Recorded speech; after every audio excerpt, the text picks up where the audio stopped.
Hi students, இன்னைக்குள்ள கிளாஸ்ல solid state lessonல இருந்து packing efficiency in phase centered cubic unit cell பத்தி பார்க்க போறோம். அதாவது இதுக்கு முந்தின வீடியோல நம்ம packing efficiency of simple cubic unit cell and body centered cubic unit cell பத்தி பார்த்திருந்தோம். சோ இன்னைக்கு phase centered cubic unit cell இதோட ஃபார்முலா நம்ம ஆல்ரெடி நம்ம பார்த்ததுதான். அதாவது packing fraction or packing efficiency is equal to total volume occupied by sphere in a unit cell divided by volume of unit cell into 100. அதாவது total volume occupied by sphere அப்படிங்கிறது என்னது? ஒரு face centered cubic unit cell எடுத்தோம் அப்படின்னா அதுல எவ்வளவு sphere இருக்கு அப்படிங்கிறது. சோ அது நம்ம என்னன்னு கொடுத்துக்கலாம் இல்லையா? number of sphere present in a unit cell. So அதோட வால்யூம்ங்கிறது என்னது? 4 pi 3 pi r cube divided by volume of the unit cell length into breadth into height நம்ம என்னன்னு போட்டுக்கலாம் a cube னு போட்டுக்கலாம் into 100. so நம்ம first என்ன பண்ணனும்னா இந்த n கண்டுபிடிக்கணும்ல number of sphere in a face centered cubic unit cell. so already நம்ம பார்த்திருக்கோம் ஒரு face centered cubic unit cell எடுத்தோம் அப்படினா எப்படி இருக்கும்? ஒரு யூனிட் செல்ல 8 கார்னர்லயும் ஆட்டம் பிரசன்ஸா இருக்கும். அதே மாதிரி ஒவ்வொரு ஃபேஸ்லயும் ஆட்டம் பிரசன்ஸா இருக்கும் இல்லையா? இப்போ கார்னர்ல இருக்கக்கூடிய ஆட்டம் என்ன சொன்னோம்? ஒவ்வொரு கார்னர்ல ஒவ்வொரு ஆட்டம் இருந்தாலுமே அந்த ஆட்டம் 8 அதர் யூனிட் செல் கூட அது என்ன பண்ணும்? ஷேர் பண்ணும் இல்லையா? அப்போ ஒரு ஆட்டத்துல 8 டிவைட் பண்ணோம் அப்படின்னா அதுல ஒரு பார்ட் தான் ஒரு யூனிட் செல்லுக்குரியது. சோ அந்த மாதிரி 8 பார்ட் கம்பைன் ஆகும்போது நமக்கு என்ன கிடைக்கும்? ஒரே ஒரு ஸ்பியர் கிடைக்கும். அதான் சொன்னோம் number of atom present in simple cubic unit cell is equal to 1 அப்படின்னு சொல்லியிருந்தோம் இல்லையா? அப்போ இது கார்னர்ல இருக்கக்கூடிய எல்லா ஸ்பியரையும் கம்பைன் பண்ணும்போது நமக்கு 1 கிடைக்குது. சோ ஒரு ஸ்பியர் பார்த்துட்டோம். அப்புறம் ஃபேஸ் இல்லையா? அப்போ ஃபேஸ் என்ன சொன்னோம்? ஒவ்வொரு ஃபேஸுக்கும் ஒவ்வொரு ஆட்டம் பிரசன்ஸா இருக்கும் இல்லையா? இந்த ஃபேஸ்க்கு ஒரு ஆட்டம், இதே மாதிரி பின்னாடி இருக்கக்கூடிய ஃபேஸுக்கு ஒரு ஆட்டம், இந்த பக்கம் இருக்கக்கூடிய ஃபேஸுக்கு ஒரு ஆட்டம், இந்த பக்கம் இருக்கக்கூடிய ஃபேஸ் ஒரு ஆட்டம், இந்த கீழே இருக்கக்கூடிய இந்த பார்ட்ல இருக்கக்கூடிய ஃபேஸோட சென்டருக்கு ஒரு ஆட்டம். சோ டோட்டல் ஒரு கியூபிக் யூனிட் செல் எடுத்தோம் அப்படின்னா எவ்வளவு ஃபேஸ் ஆட்டம் இருக்கு? 6 ஃபேஸ் ஆட்டம் இருக்கு. அப்புறம் என்ன சொன்னோம்? ஒரு ஃபேஸ் ஆட்டம் அப்படிங்கிறது பக்கத்துல இருக்கக்கூடிய இன்னொரு யூனிட் செல்ல இது என்ன பண்ணும்? ஷேர் பண்ணும் அப்படின்னு சொன்னோம் இல்லையா? ஒவ்வொரு ஃபேஸ் ஆட்டமும் ஒரு பக்கத்துல இருக்கக்கூடிய யூனிட் செல்ல ஷேர் பண்ணுது அப்படின்னா ஒரு ஆட்டத்தோட பாதி இந்த யூனிட் செல்லுக்குரியது, இன்னொரு பாதி இதுக்கு பக்கத்துல இருக்கக்கூடிய யூனிட் செல்லுக்குரியது இல்லையா? அப்ப ஒவ்வொரு ஃபேஸ் ஆட்டமும் 2 யூனிட் செல்ல ஷேர் பண்ணுது. அப்படின்னா இப்ப 6 ஆட்டம்ஸ் இருக்குன்னா 6ல பாதி ஆட்டம் தான் இதுக்குரியது. அப்ப 6 ஆட்டத்துல பாதி எடுத்தோம் அப்படின்னா டோட்டல் எவ்வளவு ஆயிடுச்சு? 3 ஆட்டம் ஆயிடுச்சுல்ல? அப்ப 3 plus 1 so total number of atoms எவ்வளவு? 4. இதுக்கு ஒரு ஃபார்முலா கூட நம்ம படிச்சிருந்தோம் இல்லையா? இப்போ ஃபேஸ் சென்டர்ட் கியூபிக் யூனிட் செல்ல நம்பர் ஆஃப் ஸ்பியர் கண்டுபிடிக்கிறது இல்ல நம்பர் ஆஃப் ஆட்டம்ஸ் எப்படி கண்டுபிடிக்கலாம்? அதாவது இதுல கார்னர்லயும் ஆட்டம் இருக்கிறதுனால 8 கார்னர் ஆட்டம் டிவைடட் பை ஒவ்வொரு கார்னர் ஆட்டமும் எவ்வளவு யூனிட் செல் ஷேர் 8 யூனிட் செல்ல ஷேர் பண்ணுது பிளஸ் ஒரு கியூபிக் யூனிட் செல்ல எவ்வளவு ஃபேசஸ் இருக்குன்னு சொன்னோம்? 6 ஃபேசஸ்லயும் 6 ஆட்டம்ஸ் இருக்கும். இந்த ஆட்டம் ஒரு ஆட்டம்ங்கிறது எவ்வளவு ஃபேஸ ஷேர் பண்ணும்? 2 யூனிட் செல்லோட ஃபேஸ ஷேர் பண்ணும். சோ இத கேன்சல் பண்ணோம் அப்படின்னா 8 கேன்சல் பண்ணி 1 கிடைக்கும். இது ரெண்டையும் கேன்சல் பண்ணோம்னா 3 கிடைக்கும். சோ டோட்டல் எப்படி? 4. இதான் என்னது? Number of atom presence in the face centred cubic cell. So n is equal to என்ன கிடைச்சிச்சு? 4 கிடைச்சிச்சு. அடுத்து நம்ம என்ன கண்டுபிடிக்கணும் அப்படின்னா r கண்டுபிடிக்கணும். r நம்ம என்ன பண்ணுவோம்? ஒரு ஃபேஸ் சென்டர்ட் கியூபிக் யூனிட் செல்ல இருந்து தான் r கண்டுபிடிக்க போறோம். இப்போ இதுதான் ஒரு face centred cubic unit cell இல்லையா? 2 கார்னர்லயும் 2 ஆட்டம் பிரசன்ஸா இருக்கும்.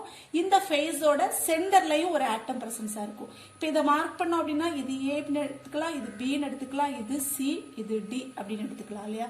இப்போ நம்ம என்ன கண்டுபிடிக்க போறோம்? ஏசியோட வேல்யூ கண்டுபிடிக்கணும். இப்போ ஏசியோட வேல்யூ கண்டுபிடிக்கும்போது நமக்கு தெரியும் இந்த இத்தனை ஃபேஸ் எடுத்தோம் அப்படின்னா இதுல half ஆஃப் த ஸ்பியர் இருக்கு.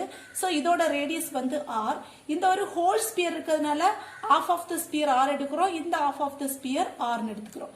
சோ இங்க ஒரு half ஸ்பியர் இருக்கிறதுனால அதே நம்ம என்ன எடுத்துக்கலாம்? r ன்னு எடுத்துக்கலாம். சோ ஒரு ஸ்பியரோட ரேடியஸ் 2r, இங்க ஒரு r இருக்கு 3r, இங்க ஒரு r. சோ 4r ஆயிடுச்சுல? அப்போ AC is equal to 4r. திரும்ப இந்த r கண்டுபிடிக்கணும் அப்படின்னா ஏசி வேல்யூ, ஏசி ட்ரையாங்கிள் கண்டுபிடிச்சு அதுல இருந்து தான் நம்ம என்ன கண்டுபிடிப்போம்? 2 ஏசி வேல்யூயும் கம்பேர் பண்ணும்போது நமக்கு அதுல இருந்து ரேடியஸ் வேல்யூ கிடைக்கும். சோ நம்ம என்ன பண்ண போறோம்? ஃபர்ஸ்ட் இன் ட்ரையாங்கிள் ABC, ABCங்கிற ட்ரையாங்கிள் எடுக்கிறோம். அப்ப நமக்கு தெரியும் ஏபிசி ட்ரையாங்கிள் எடுத்தோம்னா பித்தகோரஸ் தியரம் படி என்ன வரும் AC square is equal to AB square plus BC square இல்லையா. இப்ப இந்த ஸ்கொயர் ரூட் மாத்தணும் அப்படின்னா என்ன வரும் AC is equal to square root of AB square plus BC square. இப்போ இந்த ஏபியும் பிசியோட வேல்யூ நம்ம கண்டுபிடிக்கணும். இப்ப கண்டுபிடிக்கிறதுக்கு இந்த ஏபிங்கிறது இது நம்ம என்ன சொல்லியிருக்கோம் ஒரு ஸ்கொயர், அதாவது யூனிட் செல் அப்படிங்கிறது ஒரு ஸ்கொயர் யூனிட் செல்லா இருக்கு. சோ இதோட லென்த் பிரெத் ஹைட் எப்பவுமே ஈக்குவலா இருக்கும் இல்லையா. அப்போ ஏபியோட வேல்யூ என்னது ஏ, பி அதாவது இந்த பக்கம் இருக்கக்கூடிய பிரெத்தும் என்னது எடுப்போம் ஏன்னு எடுத்துப்போம். இதே மாதிரி இந்த லென்த்தும் நம்ம என்னன்னு எடுத்துப்போம் ஏன்னு எடுத்துப்போம். சோ எல்லாமே ஏன்னு எடுத்துக்கிட்டோம் அப்படின்னா ஏபியோட வேல்யூ நம்ம என்ன கொடுத்துருக்கோம் ஏன்னு கொடுத்துருக்கோம்ல. அப்ப ஏபிக்கு என்ன எடுத்துக்கலாம் ஏன்னு எடுத்துக்கலாம். அதே மாதிரி பிசி லென்த் நம்ம என்ன எடுத்திருக்கோம் ஏன்னு எடுத்திருக்கோம். சோ அங்கேயே என்ன பண்ணிக்கலாம் ஏன்னு எடுத்துக்கலாம். சோ ஏபி ஏ இங்க ஸ்கொயர் இருக்கு. சோ ஏ ஸ்கொயர் போட்டுக்கலாம். பிசி சீக்கிரம் என்ன இருக்கு ஏ, இங்க ஒரு ஸ்கொயர் இருக்கிறதுனால அதுவும் என்னன்னு எடுத்துக்கிறோம் A square. So A square plus A ஸ்கொயர்னா எவ்வளவு வரும் 2 ஏ ஸ்கொயர் ரூட் போட்டுக்கலாம்.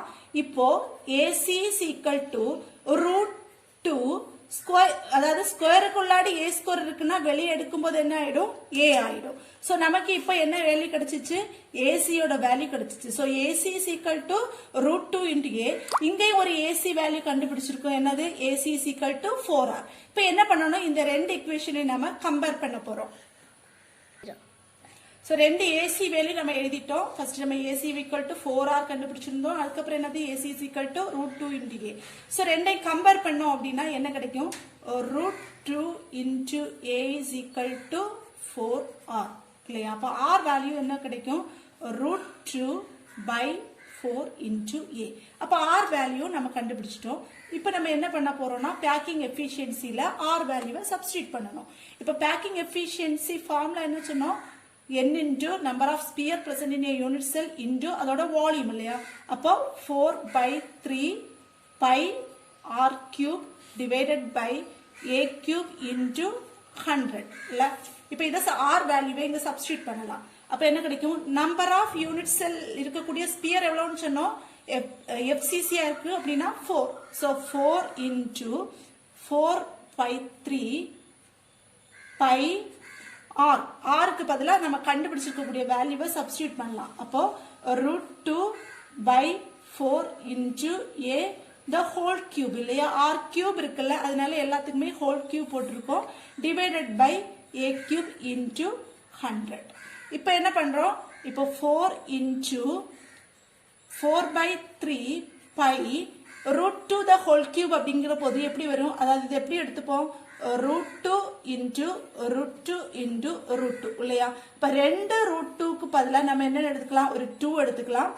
அப்ப திரும்ப என்ன கிடைக்கும் ஒரு ரூட் 2. சோ அதை அங்கேயே சப்ஸ்டிட்யூட் பண்ணிடலாம். இப்படியே 2 into root 2 A cube by இது 4 கியூப் 4 இன்டு 4 இன்டு 4 எவ்வளவு 64. சோ இந்த 64 போட்டுடலாம். இந்த ஏ கியூபை மேல எடுத்தோம்னா எப்படி வரும் 1 பை ஏ கியூப்னு வரும் இல்லையா. அப்போ 1 பை ஏ கியூப் இன்டு 100 ஓகேவா. இப்போ என்னெல்லாம் கேன்சல் பண்ண முடியுமோ அதெல்லாம் கேன்சல் பண்ணிடலாம். இப்போ ஏ கியூப் என்ன ஆயிடுச்சு கேன்சல் ஆயிடுச்சு. இங்க ஒரு 4 கேன்சல் பண்ணோம் அப்படின்னா இங்க 1 4 is 4 6 4s are 24. இதுல ரெண்டு பேலன்ஸ் இருக்கும். so 6 4s are 24. திரும்ப இங்க ஒரு 4 இருக்கு 1 4 is 4 4 4s are 16. இப்போ இங்க ஒரு 2 இருக்கு கேன்சல் பண்ணிடுங்க. இங்க ஒரு 2 கேன்சல் ஆயிடும். இப்போ இங்க ஒரு 2 இருக்கு இங்க ஒரு 100 இருக்குல்ல. சோ என்ன ஆயிடுச்சு 50 ஆயிடுச்சு. சோ ஃபைனல் என்ன கிடைக்குது இங்க என்ன இருக்கு பை. சோ பை இன்டு இங்க ஒரு ரூட் 2 இருக்கு இல்லையா. அப்ப ரூட் 2 இன்டு இங்க ஒரு 50 இருக்கு. So 50 divided by 3.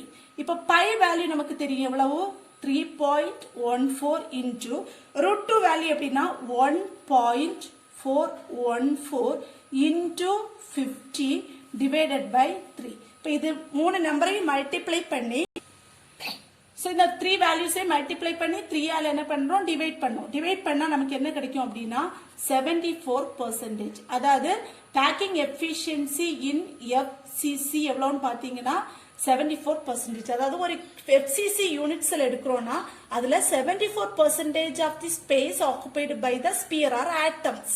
இப்போ பேலன்ஸ் இருக்கக்கூடிய அந்த 26% எப்படி இருக்கும் அப்படின்னா வாய்ட்ஸா இருக்கும். வாய்ட்ஸ்னானது வேக்கன்சியா இருக்கும். புரியுதுல்ல? ஸோ 74% பெர்ஃபெக்டா எஃப்சிசியில பேக்கிங் இருக்கு. ஆட்டம்ஸ் ஆக்குபை, அவ்வளவு வால்யூமையும் ஆட்டம்ஸ் ஆக்குபை பண்ணிருக்கு அப்படிங்கிறது தான் packing efficiency in FCC. So இது மூணுமே இம்பார்ட்டண்டான கொஸ்டின். அதாவது packing efficiency in simple cubic unit cell, body centred cubic unit cell, face centred cubic unit cell, இந்த 3 கால்குலேஷன்ல ஏதாவது ஒன்று மாத்தி கொஸ்டின் கேட்டுட்டே இருக்காங்க. ஸோ 3 கொஸ்டினும் ரொம்ப இம்பார்ட்டன்ட். ஸ்கிப் பண்ணாம படிங்க. I hope you all understand this very well. Thank you.